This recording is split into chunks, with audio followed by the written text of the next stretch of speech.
So we will check all the motor shops because kami naman sa PNP, meron naman tayong visitorial power dyan.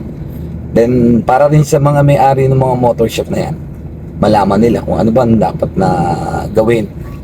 Halimbawa, may mga nagpapagawa sa kanila ng motor. Number one dyan, they should look for their registered, yung ORCR, tinatawag ng mga sasakyan na yun.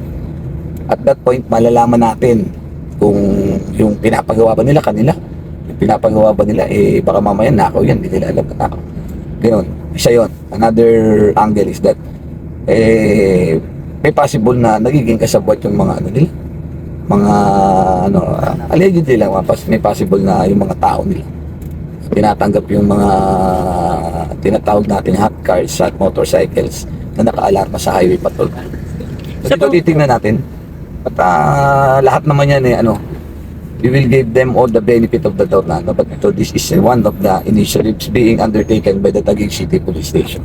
Of course, ito ay kasama natin dito ang Highway Patrol Group, kasama natin dito ang Southern Police District, particularly the District Mobile Force Company or Battalion and the Anti-Carnapping Unit ng SPD.